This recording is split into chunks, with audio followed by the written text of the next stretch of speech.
Oke, kalau ngomongin karma ini sangat menarik. Ceritanya tuh pasti bakal berhubungan dengan para bangsa langit dalam kelas utama ini, ya, klan Otsutsuki.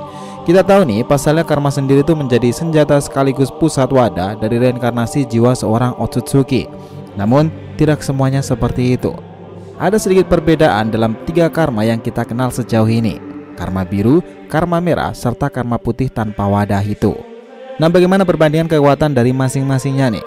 Saat ini kita sendiri memang sengaja belum mau mencari spoiler Boruto cerita chapter terbarunya karena ingin membuka jembatan dalam ngebahas 3 karma ini. Nah, baru next kita akan breakdown chapter full setelah rilis resminya di Manga Plus. So, ini akan sangat menarik. Kita akan membahas lebih dulu tentang 3 karma di era Boruto sekarang ini.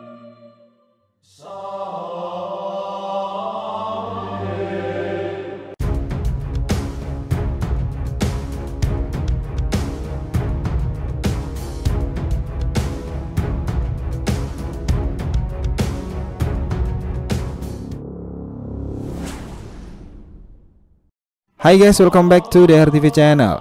Nah, kali ini kita akan membahas mengenai breakdown kisah tentang 3 karma di era ini milik Code, Boruto, serta milik Kawaki.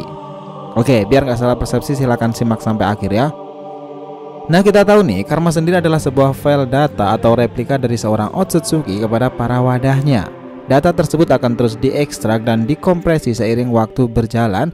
Dan kita tahu pula bahwa seorang Otsutsuki memberikan karma itu dengan tujuan masing-masing. Tetapi yang pasti nih, mereka akan menggunakan sang wadah itu untuk bangkit kembali dan mengendalikan kemudian mengambil alih tubuh pengguna karma. Sejarah singkat nih tentang karma sendiri memang baru muncul di era Boruto ini sendiri. Karena di era masa lalu nih, kemampuan dari Otsutsuki seperti ini belumlah dimunculkan. Kita jadi penasaran pula kenapa era shinobi itu selalu berhubungan dengan teknik-teknik seperti Buddha, karma, reinkarnasi, atau mungkin Rikudo Rine. Ada yang tahu nggak? Nah, tetapi dari semua itu nih, sudah ada 3 jenis pengguna karma yang berbeda tiap masing-masingnya. Dan umumnya bentuk karma mereka itu berwarna hitam. Tetapi sebenarnya jika sudah aktif, karma pengguna akan berubah warna. Nah, inilah kenapa sampai sekarang ini ada 3 jenis karma berwarna yang berbeda-beda itu.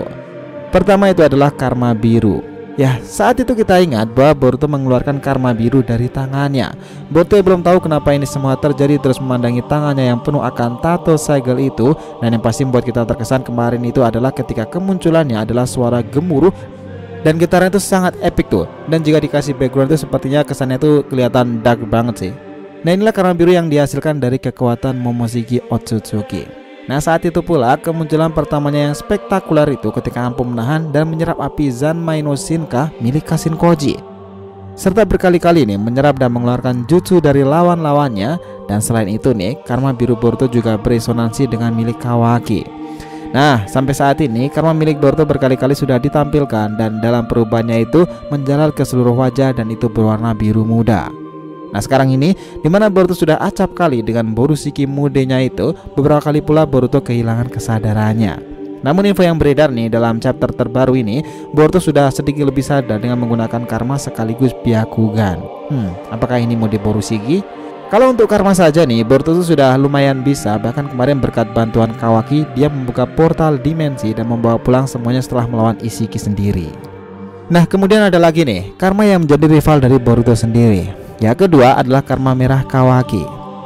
Nah, kala itu lihatlah bagaimana tim 7 dan Konohamaru dibuat terkejut akan gemuruh besar dari karma Kawaki yang menyebabkan pepohonan, batu-batuan, bahkan gelombang kejut itu sangat gila saat itu. Itulah awal dimana karma merah Kawaki dari kekuatan Otsutsuki Ishiki itu muncul. Nah, karma merah milik Kawaki ini memiliki persamaan kekuatan dengan Boruto, bahkan keduanya juga bisa beresonansi satu sama lain. Namun yang membedakan adalah proses ekstraksinya. Milik Boruto ini nggak tahu kenapa ia lebih cepat. Artinya Momoshiki bisa saja bangkit lebih awal dari perkiraan jika Amado tidak memberinya pil untuk menahan Byakugan itu. Nah, dengan karma merah kita tahu pula bahwa Kawaki telah menjadi momok berbahaya bagi lawannya sendiri dan dibandingkan dengan Boruto. Ia lebih mahir dalam senjatanya ya, meskipun ia sangat membenci karma sih dan akan memusnahkan semua pengguna karma agar mereka bisa terbebas dari segel terkutuk itu menurutnya. Nah, sebenarnya nih saat ini karma milik Kawaki ini juga telah menghilang. Nah, kondisi ini terjadi pasca pertempuran di dimensi Momoshiki kemarin itu. Kawaki berhasil mengelabui Ishiki dan membuatnya gagal memberikan karma kepada wadahnya itu. Tetapi harus ada catatan di sini nih, meskipun Kawaki bukan lagi pengguna karma, tubuhnya itu sudah mencapai 80% Otsutsuki. Artinya, ia sangat memungkinkan menjadi seorang Otsutsuki meskipun kunci pintu masuk dan keluar itu sudah menghilang. Nah, menarik untuk dicatat pula nih, karena dalam episode awal Boruto sendiri, Kawaki muncul ketika dewasa dan ia kembali memiliki karma merahnya itu. Nah loh, gimana tuh cara menjelaskannya? Sementara Ishiki sendiri padahal sudah tidak ada, dan apakah jiwa Otsutsuki yang sudah 80% dalam tubuhnya itu bisa keluar dan merespon rangsangan tanda karma itu lagi? Who knows? Yang jelas karma merah milik Kawaki ini tak kalah mengesankannya dengan milik Boruto sendiri. Nah, sekarang kita masuk di senjata terakhir yang sangat unik dan berbahaya itu. Ketiga adalah karma putih tanpa wadah. Ya, inilah bentuk menarik dan unik dari karma milik Code sendiri. Saat itu ada sebuah kejadian selepas Ishiki itu gugur dari para ninja dan Kawaki sendiri yang muncul di depan Code dan sembari mengatakan hal seperti ini. Code, pengikutku yang setia dan terkasih, karma putih itu adalah warisanku untukmu dalam bentuk kekuatan murni. Jiwaku akan segera padam, tapi tekad Otsutsuki tidak boleh berhenti.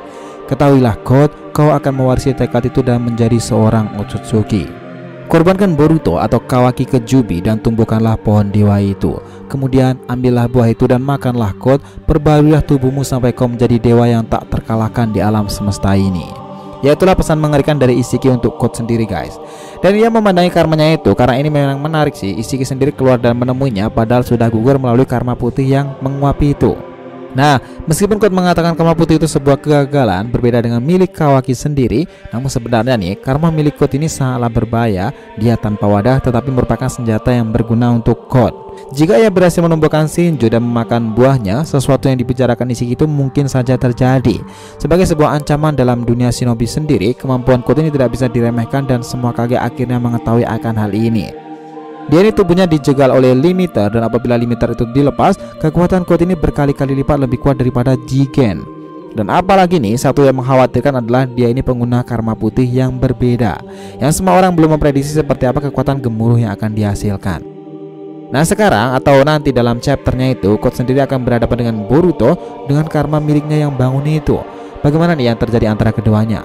Jika kita mengacu dalam chapternya sendiri, Code itu memiliki kekuatan cukup unik di mana dia bisa menandai sebuah objek dengan cakar-cakarnya itu.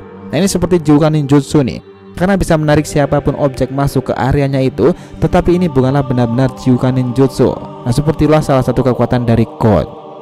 Nah, meskipun sekarang ia bekerja sama dengan Eidakara, tetapi kekuatan dari karma putih itu bukanlah sesuatu yang bisa disepelekan.